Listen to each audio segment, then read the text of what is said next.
Okay, this is the second in a series of what we're going to be doing at Taylor English Duma, known as Quillian's Kernels. I'm Henry Quillian, and the general premise of this is to train paralegals, teach and train young associates, and also eventually to make this material available to the greater bar so that newly minted lawyers will have a practicum to go by with respect to litigation.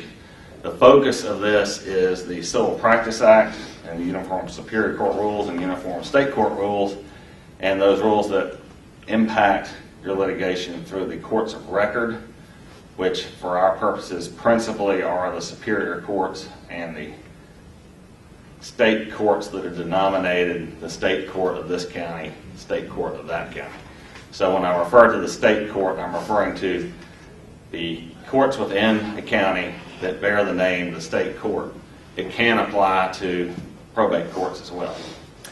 And what we want to do is we want to establish best practices and avoidance of malpractice, and also avoidance of what I call do-overs. In other words, get it right the first time so you don't have to wake up at night rolling in your bed whether something's been done right or not. And it makes the general practice of law a lot more easy and less worrisome if you just do it right the first time.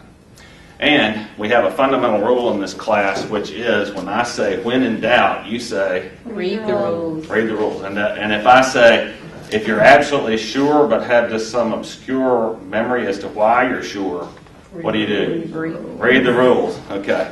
This is an interactive class, and the idea is for everybody to give input regarding their experiences regarding the subject matters we're discussing.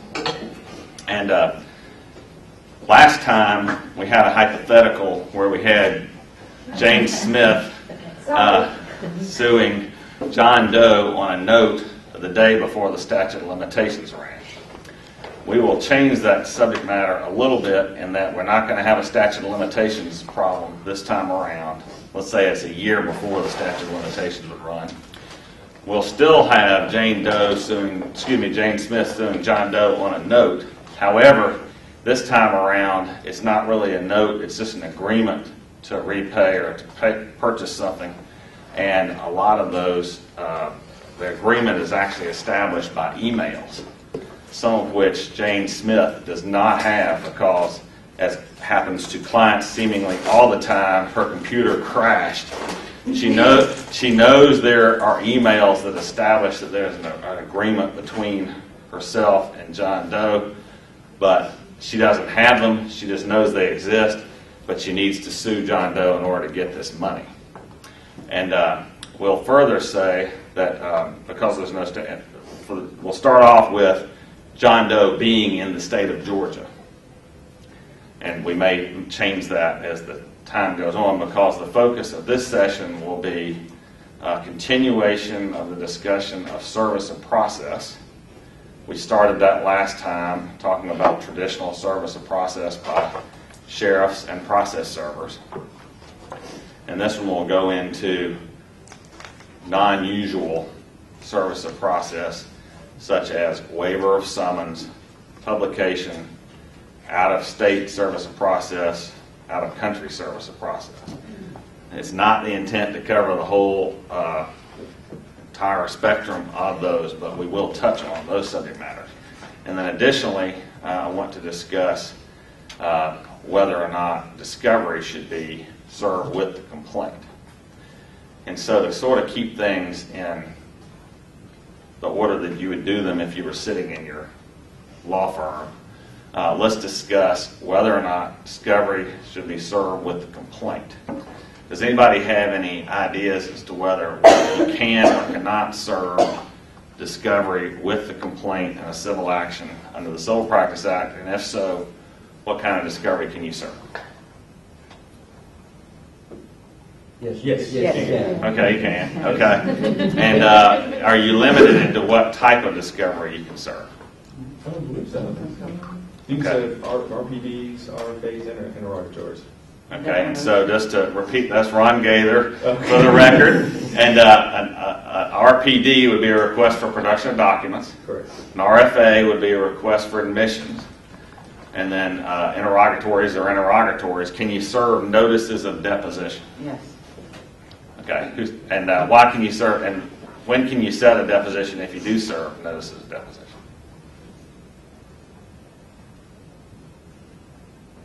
After the answer should be filed? Yes, it would definitely be after the answer would be filed. Now, let's discuss why you might want to attach discovery to a complaint. Are there any limitations in Georgia that you have with respect to the amount of time you have to do discovery in a case? 6 months. 6 months. 6 months. Okay. After the answer. Okay, so it's 6 months after the answer that you have to do what? To serve discovery? Complete discovery. What's the basis of what rule are we talking about when we're talking about 6 months? Is that in the Civil Practice Act? Superior Court. Which Superior Court rule? 5 something. Yeah. Well, and when in doubt, Read the rules. read the rules. So, do you have your rules? What Superior Court rule is it, Brittany? I don't know. Well, have you read the rules? I believe all it the is 5.1, which says, in order for a party to utilize the court's compulsory process to compel discovery, any desired discovery procedures must first be commenced promptly. So filing with complaint, serving with complaint would be promptly, right? Pursued diligently and completed without unnecessary delay and within 6 months after the filing of the answer. At any time, the court in its discretion may extend, reopen, or shorten the time to utilize the court's compulsory process to compel discovery. So what is the actual functional thing that we have to worry about with respect to getting discovery completed within 6 months? The ability to have the court force you to actually do it. That's right. So if you want to use the court to force the other side or a third party to give you discovery, then you have to have things in order for the court to do that within 6 months, which I believe I fairly interpret as meaning you need to be able to file your motion to compel before the expiration of the 6 months after the filing of the answer. People will disagree with that. I believe that's the most conservative and proper view, which means you have to do what as far as serving discovery as it relates to the expiration of the 6 months after the filing of the answer. You've got to back it all up so that you've got time to have it be due and do a good faith attempt to get it, and then file your motion to compel all before the 6 months are up. Okay, which in my book means serving the discovery on the other side at least 45 days before the expiration of the 6 months. So that you'll have your 33 days to get a response, and then you'll have time to evaluate it, do a good faith conference, and then file a motion to compel before the expiration of the 6 months. Henry, that's certainly the most conservative approach, having researched and litigated that issue last year. The only reported authority is a Court of Appeal decision that says you can file your motion to compel after the 6 months.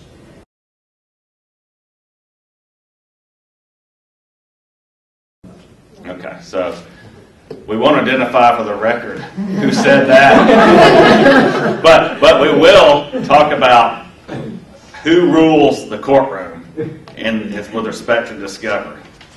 And the message is in the scheduling order you get from the court, it ought to clarify when motions to compel are due, because you have judges who do not care what the courts of appeal say. They're going to do whatever they want to do. And why can they do that? Because they're the judge. And because Uniform Superior Court Rule 5.1 says what? But you'd think that the court would tell you in advance, as opposed to retroactively, the court's interpretation of the rule. Yes, so a lot of, is your general experience that state court and superior court judges do issue scheduling orders? No. My experience is the same. Generally, there's dead silence from the court until you ask them to do something for you. So Mickey's question may not be clarified in advance by the judge. So you better take the conservative approach and plan accordingly.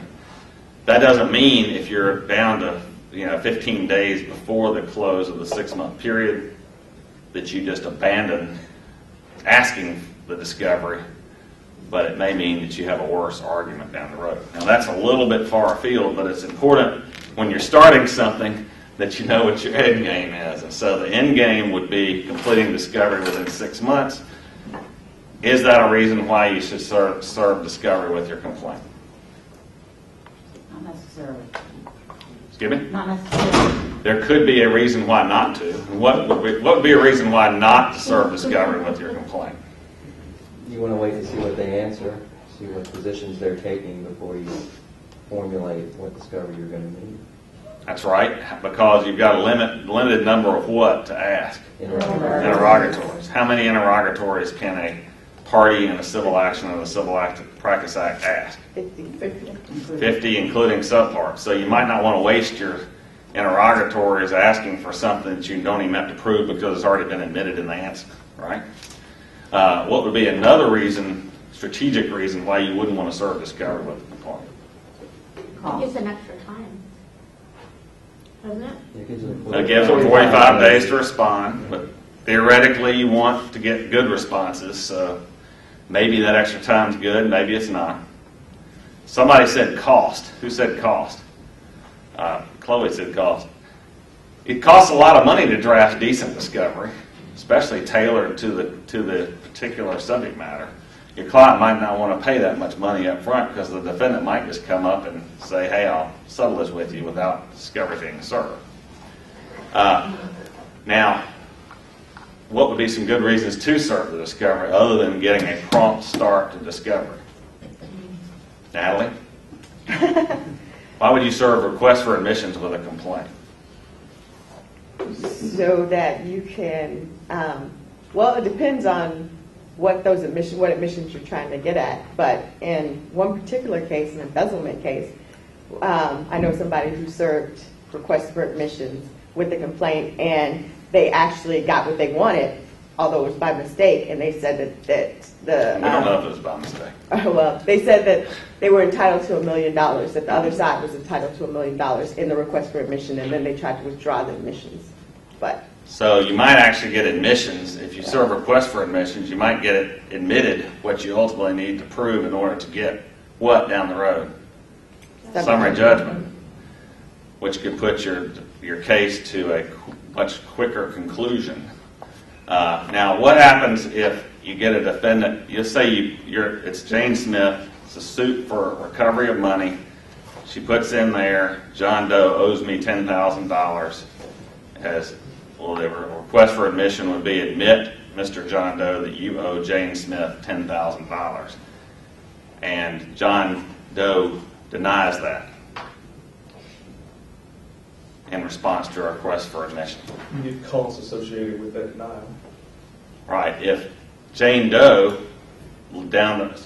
Smith down the road after trial proves that John Doe owed the $10,000, gets a judgment for it, what does Rule 36 say about who has to pay the attorney's fees for all that were expended in proving that money was due? And then, when in doubt, read the rules. And what rule do we read? 36. And what does Rule 36 say? It says that if somebody has been served a request for admission, has denied that request for admission, and it is later proved that that denial was without justification and was wrongful, and that the plaintiff, the person that's trying to prove that point, gets to recover the attorney's fees and costs associated with proving that which was denied. So all of a sudden, you have a grounds to recover attorney's fees, which you might not have otherwise. All right, now I mentioned that Jane Smith is bringing this lawsuit. She knows she owed the money, and she knows there are emails that she doesn't have that would help prove her case. Why would she want to serve request for production with her complaint? Because the other side has those emails as well. That's right. You can get the emails to prove the case that you know you have, but you don't have the documents to prove. So that's a good reason to serve document production, request for production of documents with your complaint. How many requests for production can you serve? Unlimited. You can serve an unlimited number so long as it's not so many the judge thinks you're crazy and being abusive, right?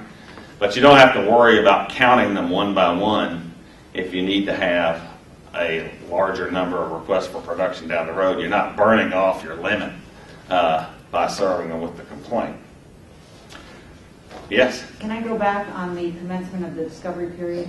Yes. You've got multiple defendants. Is it the last answer or the first answer that begins in 6 months? Yes. All right, the question is, under Rule 5, Uniform Superior Court Rule 5.1, is it the first answer or the last answer that sets the time period during which you can, as the plaintiff, pursue and use the compulsory processes of the court to get discovery responded to? I don't actually know. That's something that's boggled my mind all along. So what I do is, one, set it as the first answer, and then two, try to get the parties to agree to additional, to come to a consensus as to when discovery is going to conclude.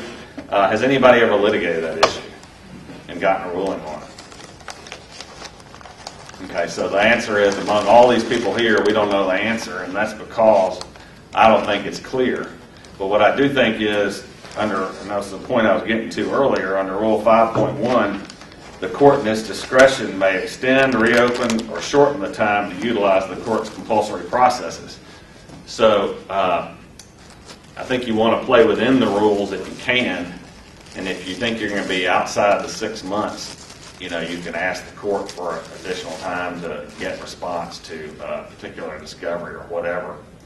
Try to protect yourself for the record and also to actually get the discovery. Okay.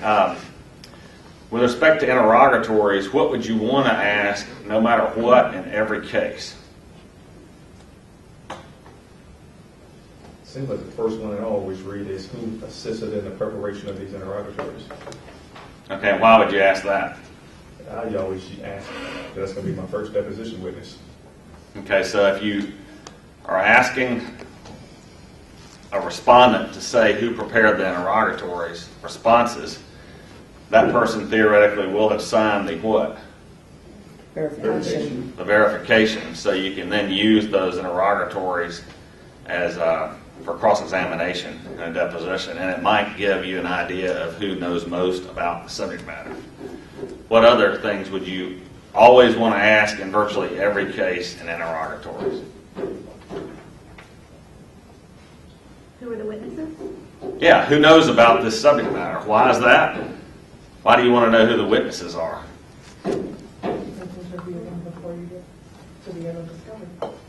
Review them, depose them, ask them for documents. All right, so we got interview, depose them, ask them for documents. They might be a non-party person who knows about it, and you might have to do non-party discovery on those people. And you don't want to be blindsided at trial, right, with somebody that shows up and testifies all about your subject matter and you didn't even know they existed as a witness. So would you just ask, name all witnesses? Would a better way to ask it be, please identify all people who have personal knowledge of the events and circumstances laid out in the complaint? Or you could be even more narrow and say the subject matter. I believe that's an interrogatory that no judge at the end of the day is ever going to say that you can't ask it, that it's overly broad or not discoverable, because everybody knows they have the right to find out in discovery who it is that knows about the disputes at hand. Okay, any other interrogatories that you would always want to ask in any case, so why not ask them up front? Anything relating to expert witnesses you might be calling? That's right. Rule 26 expressly, 911-26, expressly allows you to get certain information regarding the opposing expert witnesses that the other side expects to introduce evidence with at trial. And why would you not want to ask that early on? You're entitled to it anyway. You're entitled to it anyway, but what I have found is people forget to go back and ask. So if you put the Rule 26 expert interrogatory in your first set of interrogatories, then one, you're not going to forget about it, and two, they have a duty if they come up with an expert later on to do what with respect to that interrogatory. So if you get to the pretrial order and they list a whole bunch of people they intend to introduce as experts in the pretrial order and they've never supplemented their interrogatory responses, then you can possibly knock those experts out. And 911-26 sets forth what you definitely can ask, and even if the other side objects, you can go straight to the rule to show the judge that you have the right to get that person's discovery. And let's see if we can locate that. Does anybody know the exact location of the expert interrogatory rule? Here we go, 911-26A4. A party may, through interrogatories, require any other party to identify each person whom the other party expects to call as an expert witness at trial, to state the subject matter on which the expert is expected to testify, and to state the substance of the facts and opinions to which the expert is expected to testify, and a summary of the grounds of each opinion, for each opinion. So Rule 26 gives you the right to ask that, and it's one that if you forget to ask it, you might find your pants down when you get to trial. So you want to go, I like to go ahead and ask that one up front, get it over with, and that puts a duty on the other side to supplement when they finally get their experts. Now, does that mean that you can ask in that interrogatory, identify every document that the expert looked at in order to come up with his or her opinion? No. It doesn't state that. So if you put that in your interrogatory, you might draw an objection and it might be enforced against you by a judge. But if you stick with the rule, the judge doesn't really have much discretion in deciding whether he has to compel an answer from the opposing side. What else might be a good one to ask in your first set of interrogatories? You got your witnesses, you got who prepared the interrogatory responses, you got your expert witness testimony. These are four you're going to use, or three there you're going to use no matter what of your 50. Factual basis for the claims? Yeah, or the defenses if you're serving the defendant. So you could state something like, if you raise any affirmative defenses in your answer, provide the facts that you contend support the defenses you have asserted. Now, what does that tend to do with respect to the defendant?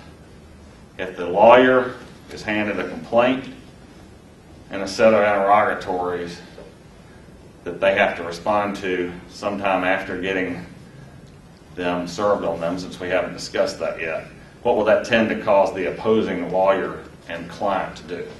Choose their affirmative defenses carefully. Yeah, it might limit the affirmative defenses that they actually assert, so it could winnow down the amount of things you have to worry about. It causes them to do what, also, in order to figure that out? Investigate. Excuse me? Investigate. And yeah, to investigate their case and analyze it, see whether they actually have a defense. And so you've got to use a strategy on this. If you're going to, sometimes I want to depose the opposing party straight out of the box and give them no reason to do any preparation with their lawyer beforehand. Why is that? Because I know some people on the other side are going to lie, or that I'll have great materials to cross-examine them with. So I will just serve request for production, request for admissions, maybe not, and notice of deposition. So I get them under deposition lying in untenable positions before I have them sit down with their lawyer and go through the grueling task of answering interrogatories. So it sort of depends on what kind of case you have and what you're trying to accomplish from a litigation standpoint as to whether you serve that interrogatory, which causes the other side to go through a grueling investigation and evaluation of their defenses. Henry, do you think it's used as a scare tactic to serve to serve discovery up front to kind of make the other side feel like, well, I'm going to make you spend a lot of money. I'm going to be very on top of this case early on? I believe it is a psychological advantage to what I call front load your case so that you're going to get as much, so it's very clear to the other side that we're going to push this case through and prepare for trial, and if you don't settle, we're going to get a judgment against you. So, and also there's economic issues that come into that for the other side. If it's a $10,000 case, hopefully we're not bringing too many of those, but if it is, they may make the decision, I'd rather pay $8,000 and not pay my attorney $4,000 to answer the discovery and go ahead and be done with it in a settlement, as opposed to pushing it all the way through, going through all the steps. Okay. Rule 26 provides another interrogatory that you most positively can ask without any valid objection. What would that be? Is it insurance?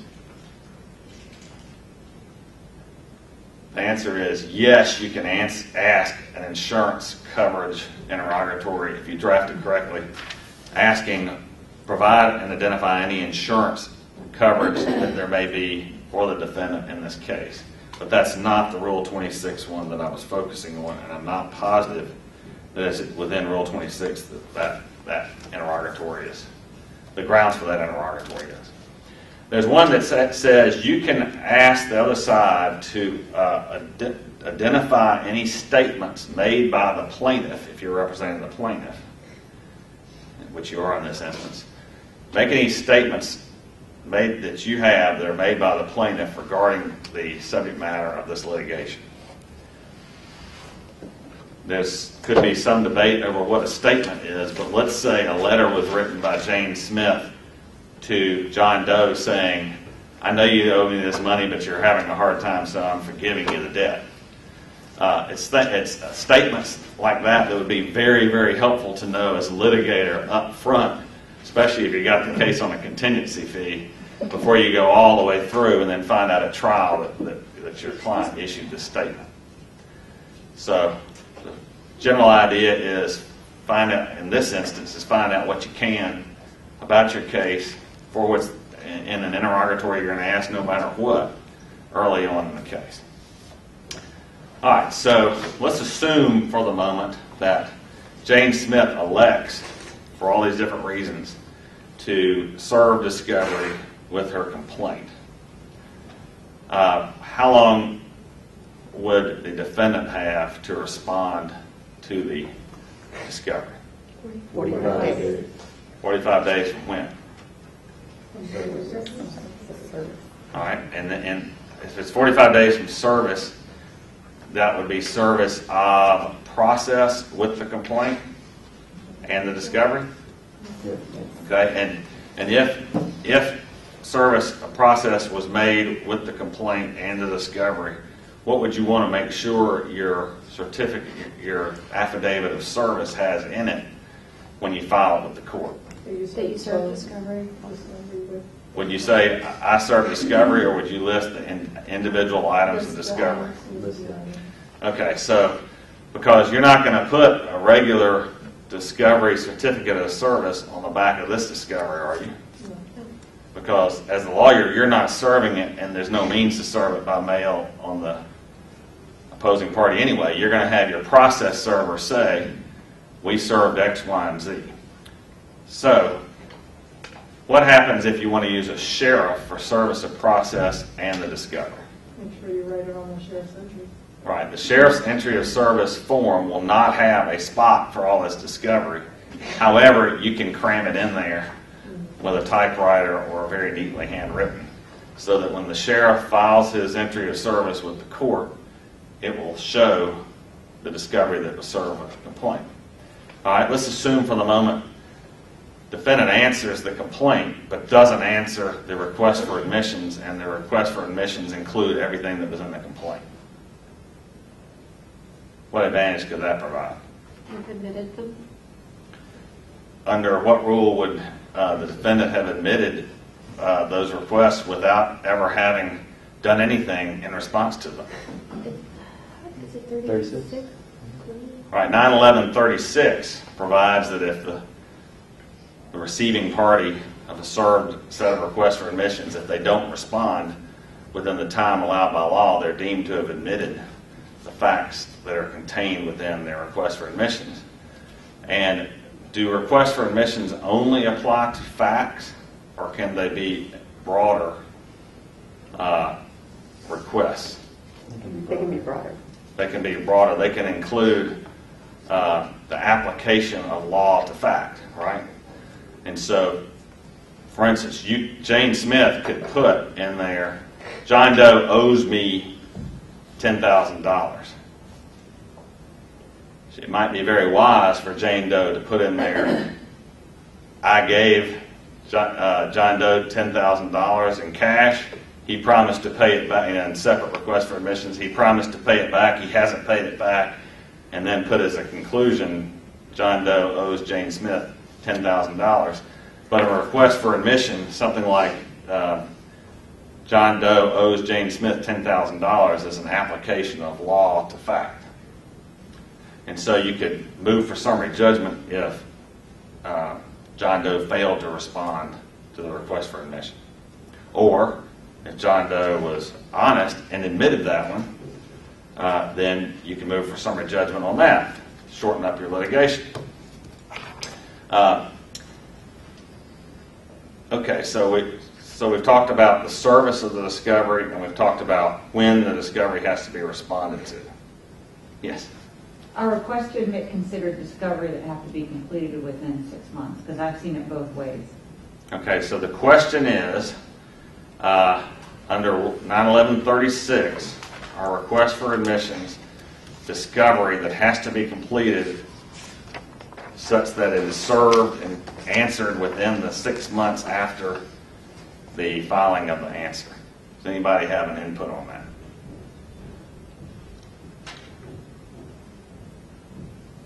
Well, do you have to use the court's compulsory processes to get an answer to request for admission? Our request to admit covered by 91137, which deals with efforts to enforce discovery requests. Because the provision that allows you to recover your attorney's fees, if you have to prove a request to admit, is in 91137. Right. Right, which generally covers discovery. So, I mean, I would start there saying it's recognized as part of discovery in 91137. Okay, so the proposal here, just in case the camera didn't hear it, is the 91137, which relates to enforcing discovery and the sanctions associated with failure to respond, covers requests for admissions. And it provides the means by which you can get the recovery of attorney's fees, right? And also it provides a mechanism by which you could, I think you can attack the adequacy of the response to the request for admissions. But does that mean that you have to use the compulsory processes of the court to get a response? Well, not to get a response, but if you're going to question the adequacy, I would think that would be a motion to compel. All right, so that might be limited by the discovery period, the attack on the adequacy of the responses to the request for admission. But since I would take the position, and I think it makes sense, that since there is a default in there that if you don't respond to requests for admissions, they're deemed to be admitted, then you don't have to use the compulsory processes of the court to get an answer. That's not to say that a lot of people will not nevertheless object to responding to requests for admissions. But if they just object and don't answer, an objection is generally not an adequate response under Rule 36, then you could say that you could do it outside of the discovery period.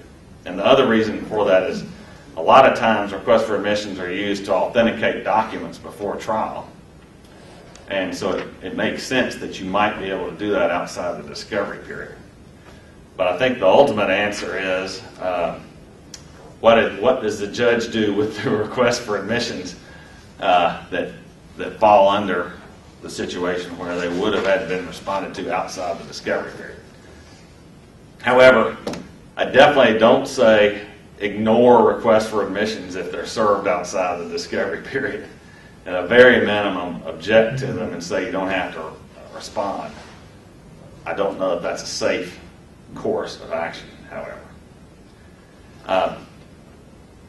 Okay, so we've got to get on to the service of process by alternative means. What's the easiest way and least expensive, cheap way to serve process under the Civil Practice Act?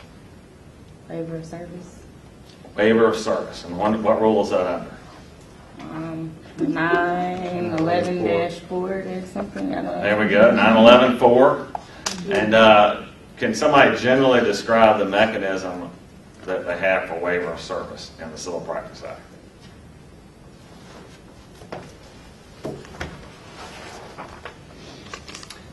Well, there's a setup in there that's intended to, I'm not sure at the end of the day it really helps very much, intended to reduce the cost of actually bringing about service of process.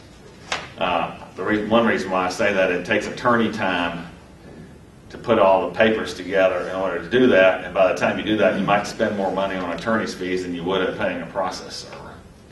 But it basically, 911-4E, I believe it is, sets up a mechanism by which you can mail a request for waiver of service to the defendant along with a copy of the complaint and ask them, hey, you basically tell them you have a duty to try to avoid running up expenses in this litigation. And if you respond to this request for a waiver by signing a form document that they lay out in 911-4L, then you can, one, avoid the cost of having to serve the complaint on you, and then two, you have more time to respond than you would otherwise. For somebody within the state of Georgia who is not a federal government entity, I guess, I think it's just for somebody within the state of Georgia under the Georgia rules. So now, has anybody actually read through carefully the legislature's setup of this rule? Despite the fact that I repeatedly asked you to. Well, there are quandaries that come up under this rule, in my view, which I'll bring to your attention because they could be significant. First of all, what's the penalty if you're the defendant and you don't waive service? What's the penalty? You have to pay the cost. Okay. Of what? Service. Of service. So if the sheriff charges $25 to serve the complaint on you, you have to pay $25 at some point. I'm not exactly sure when that is. I think it's upon motion by the plaintiff. So I got to spend a lot of time moving to get $25 back. Not early in the case. Maybe after I get mad for a while. But the way this is set up is you send this set of documents, and the forms are set out in the rules, and you tell this defendant you have this opportunity to do this. And if they do send back the waiver, what are they waiving? Are they waiving service? The defense of improper service. Well, that would be one thing they're waiving. What functional aspect we talked about last time are they waiving? What paper doesn't have to be served with the complaint? Summons. The summons. Exactly the theory behind all that, I'm not sure, but a waiver of summons means that there doesn't have to be a summons. And I guess there's no need for a summons to order the defendant to answer if the defendant has signed this form that says, I will answer within this period of time in order to avoid having to pay costs. Now, so the defendant has to respond within 30 days by sending in the form that says, I will waive summons. And then they have how long to answer? 60 days? 60 days from what? From the day that they put on the form, the day that the plaintiff puts on the form. The date the plaintiff puts on the form. The plaintiffs send you. Okay. So the argument is that's been proposed here is that the defendant has 60 days from the date the plaintiff put on the form sent to the defendant asking the defendant to waive service. Yes. All right. Where's the rule on that? 9/11. When in doubt, Read the rules. okay. Well, we've already talked about the fact that it was 9/11. 9/11/4. Let's see, it'd be B5, I guess. And it says, a defendant that before being served with the process, so if you get served anyway, you can't waive it thereafter, right? If the plaintiff gets anxious. Returns a waiver so requested in a timely manner is not required to serve an answer to the complaint until 60 days after the date on which the request for waiver of service was sent, or 90 days after that date if the defendant was addressed outside the judicial district of the United States. Okay, so you're right as far as that part of the rule.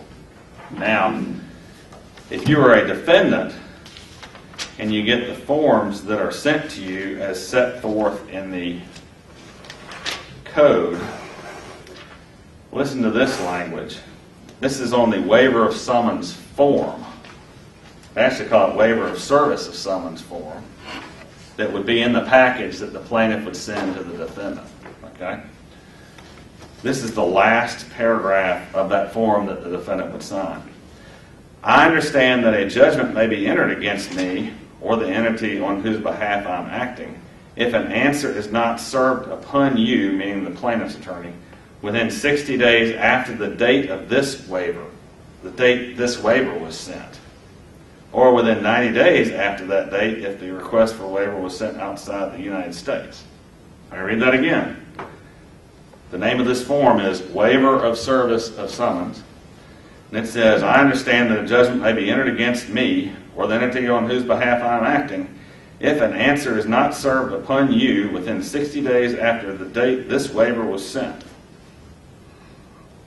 So which one is it? 60 days after the defendant serves the waiver, or 60 days after the plaintiff sends the request for a waiver of service? 60 days after the plaintiff sends the request for waiver of service. Okay. Why? Well, that's what the rule says. Right. But the form says the opposite. It says the date after this waiver was sent. It's not a waiver until the defendant waives it, right? Waiver form. Waiver form. Poorly worded. Yes. Waiver form is wrong in my view, but I bet it could trip up a lot of defendants if they sit there and read it, because it says after this waiver was sent. Well, it's not a waiver until it's a waiver.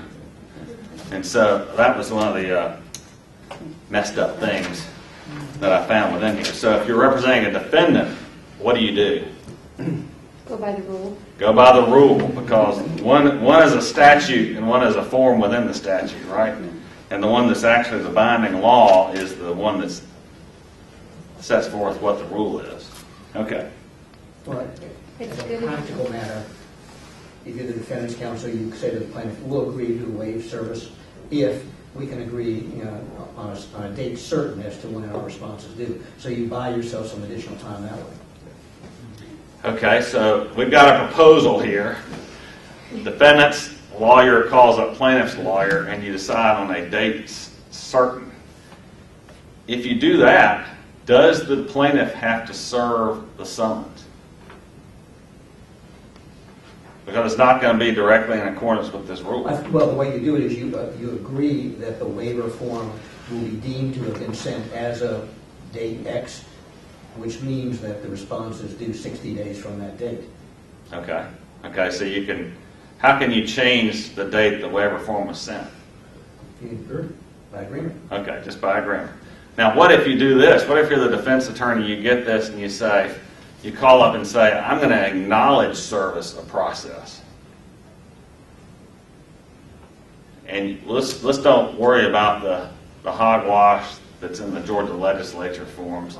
I'll acknowledge service of process, and you sign a document that says, let's say it's 3 days after the plaintiff has mailed this thing, and it says, on behalf of John Doe, I hereby acknowledge service of process of the complaint and summons. Sign it, send it back. When do you answer?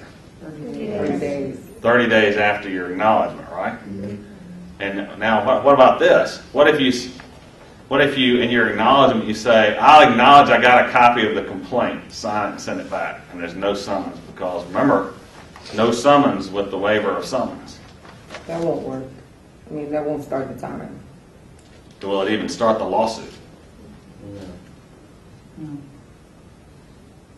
So if you're the plaintiff, you have to be careful about that, because you might not actually have a pending lawsuit against the defendant, right?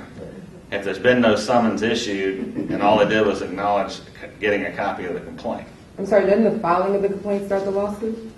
Well, we talked about that last time. It starts the civil action, but does it provide personal jurisdiction over the defendant? No. No, not without a service of the summons or a waiver of summons. So if you're a really, really slick defense attorney and your client has no defenses, you theoretically might try to pull that off by saying, I acknowledge service of the complaint, but don't mention anything about the summons. And there's actually a case where apparently that happened, where it was an attorney being sued. I'm not saying he was slick, but he did only acknowledge receipt of the complaint, did not acknowledge receipt of the summons.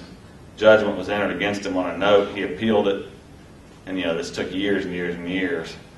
And then the judgment was reversed, so the plaintiff had to start all over again because the court held, and that's the Stamps versus Bell South case that I mentioned last time.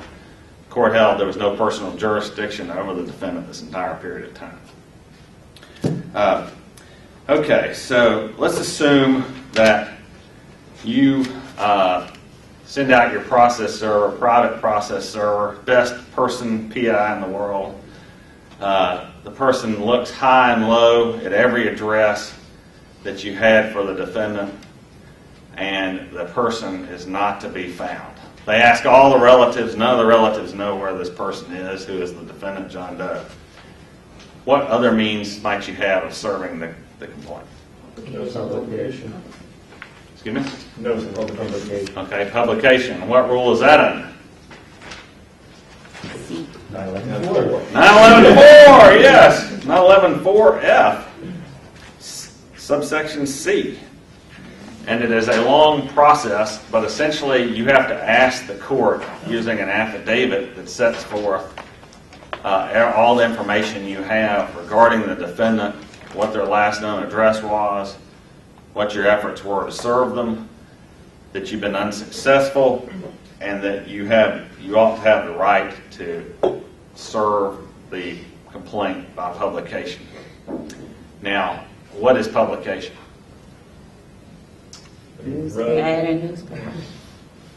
So you can't just put it on the internet. You like launch a website that says John Doe lawsuit and put it on the internet. John Doe has been sued. It has to be something readily available to the public. It's usually the paper that's in that county, the judicial paper. Like the sheriff. Every county has a legal organ, right? Lawyer lingo. And is that since it's lawyer lingo, is that a heart, a brain, or a muscle? What organ is it?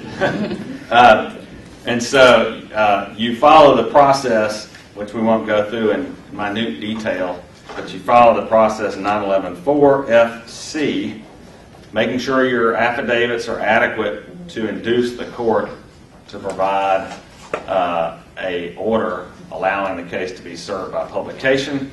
And then the clerk of the court has to make sure that the publication notice is put in the legal organ a number of times, and I don't know exactly how many, over a period of 60 days. Has anybody ever served by publication? We got two over here. In what circumstances was that? It was a breach on a promissory note for one of the creditors that we represent. We could not find, well, we could locate the defendant. However, he lived behind an extraordinarily large gate, and the process server couldn't get on the other side of it, and you could never catch him coming in or out of this gate. And so finally, our process server, who's really good, Nancy Thrash, said, I just can't get to this guy. And so we moved for an order for the judge's cops here, and who issued it, and we served via publication.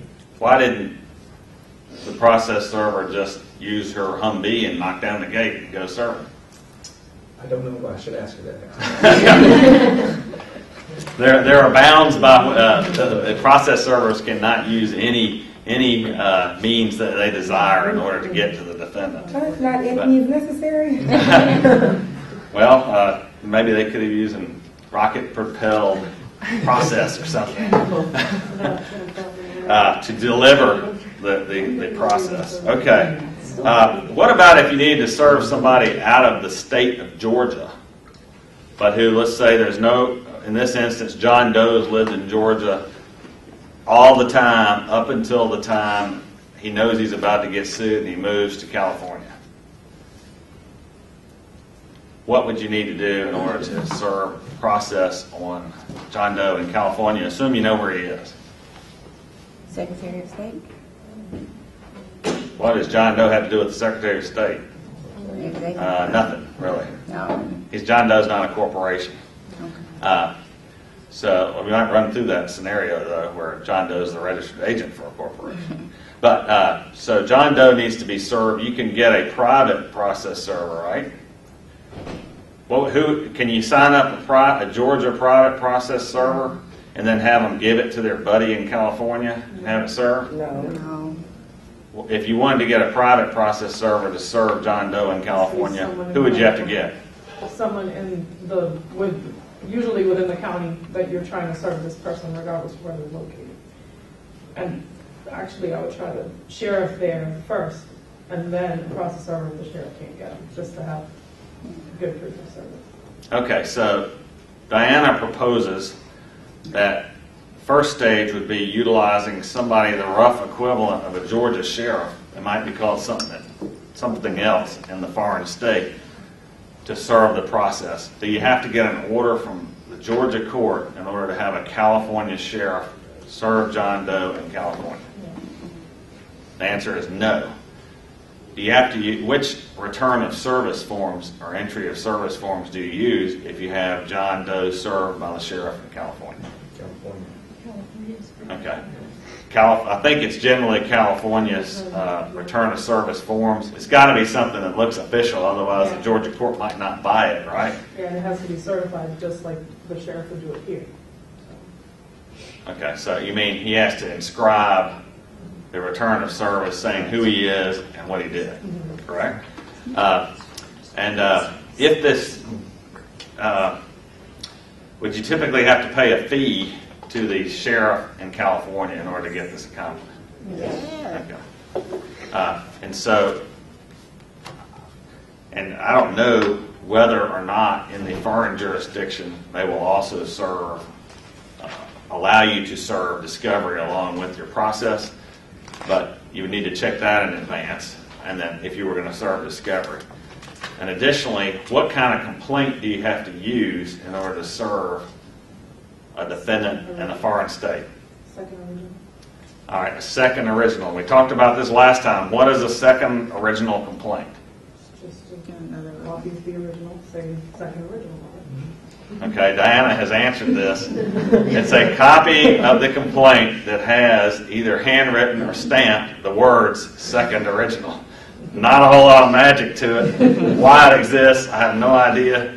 But somewhere along the way, it was used, I think, to keep track of papers that were from another county versus the home county. And also, I think, would help a sheriff who was out riding around in his car.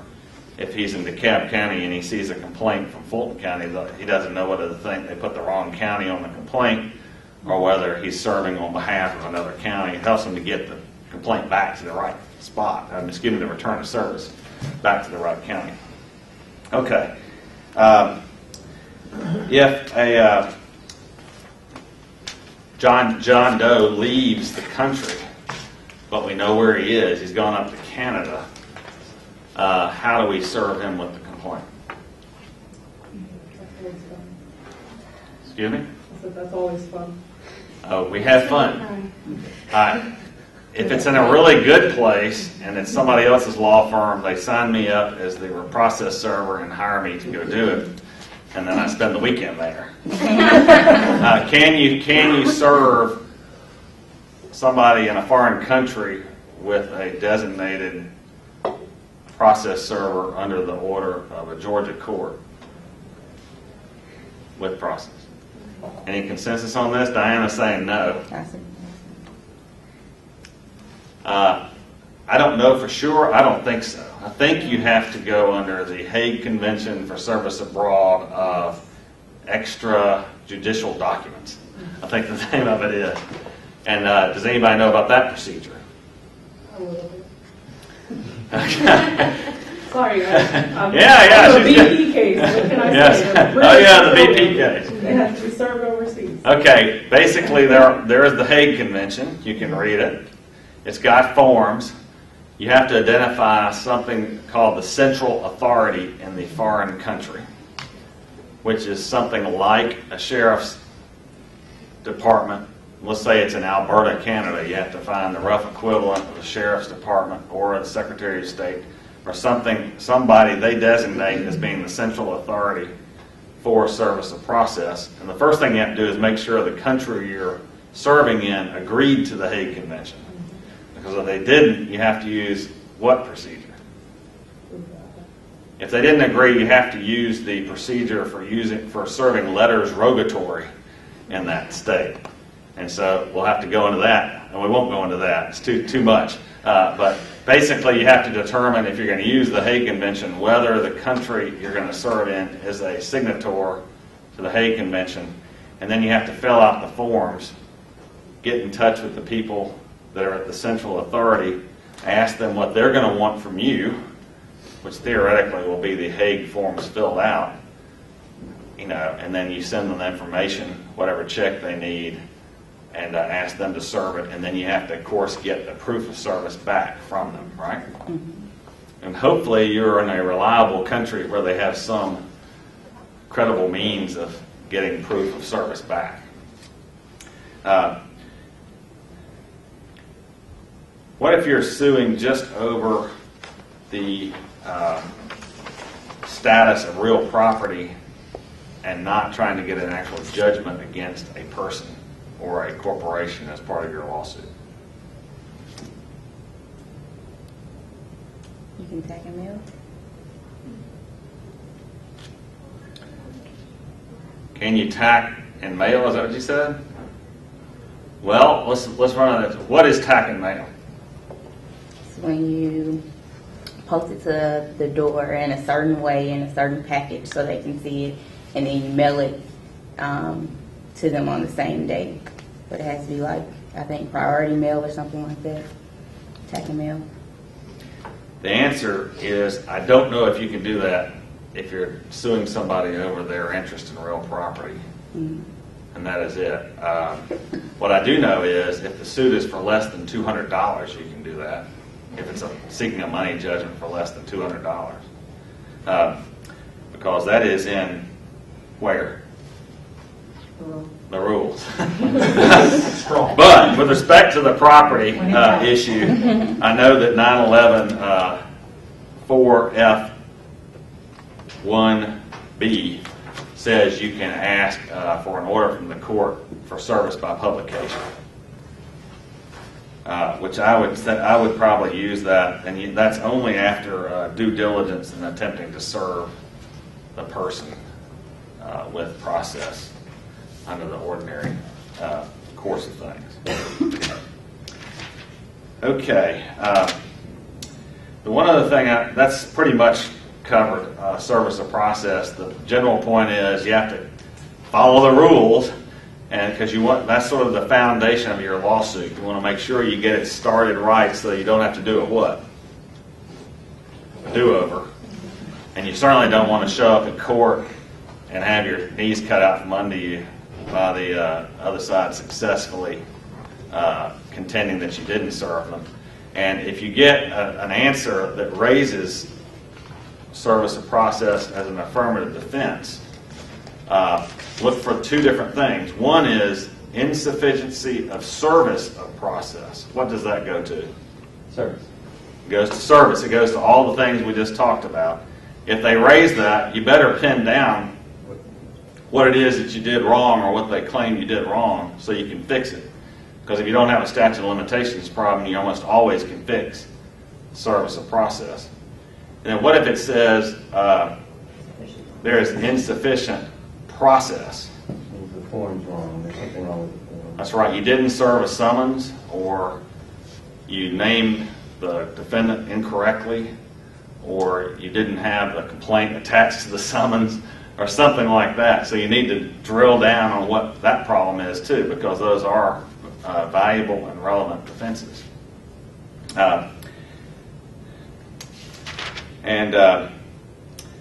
Make sure you follow up promptly and get your proof of service of record. How long do you have to do that?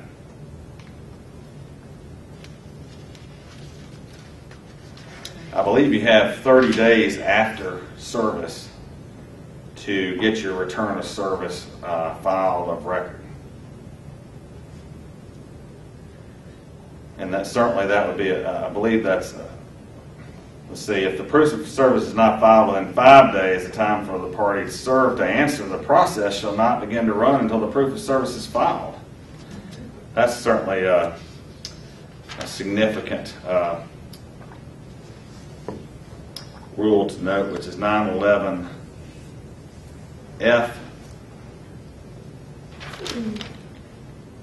Excuse me, 911H. So take a look at that. You ought to get it served. You ought to get it filed promptly after obtaining it. And if you end up, and before you move for a default judgment, you might want to check to make sure that they don't have any extra time to answer. One other thing I wanted to mention very quickly on suits of then it goes right along the lines of service of process. Service of discovery with the complaint is if you're suing for an action on open account, you can verify your complaint under 910.112. And what is a verification? Anybody? Swearing that the facts of the complaint are true. Okay, swearing the facts in the complaint are true, which in this case, if it's the case on open account, you're swearing that the amount shown in the complaint is the amount of the account and that's accurate accounting for the amount of money owed. If you verify the complaint on a suit of open account, well, if you verify any complaint, what does the defendant have to do? Verify the answer. Verify the answer, which means they can't fudge maybe to the same extent they would otherwise, right? Because they have to swear that it's true. Lots of times defendants just deny everything. In fact, I often put in the 2-word paragraph allegation in my complaint, time passed. T-I-M-E space P-A-S-S-E-D. If they deny it, then you know they're just denying everything, because time always passes. But they often do deny it. So. But if you verify the complaint on a suit of open account, the defendant is forced to do something. Let me read this to you. 910.112. Whenever an action is brought on an open account and the same is verified by the plaintiff as provided by law, the answer either shall deny the defendant is indebted in any sum or shall specify the amount in which the defendant admits he may be indebted, and it shall be verified as required by law. So, if you're trying to collect a debt, that puts a major squeeze on the defendant, because either they have to come up and say, either I never entered into this account, or there's some defect in the underlying contract under which you're claiming that you're entitled to recover, like an illegal contract. Maybe it's to sue on a debt arising out of gambling or something. Or they have to say how much is owed. And if they just generally deny it, you can move to strike the answer as being inadequate. And a judge should force them to comply with this statute which if they did, you then move for judgment on the pleadings and get your judgment quicker. All of our clients like to get their judgments quickly and to collect quickly if they're the plaintiff. If they're the defendant, it's just the opposite. Okay, that covers it for the day. Thank you very much for your participation. And we will be back next month, third Thursday of every month.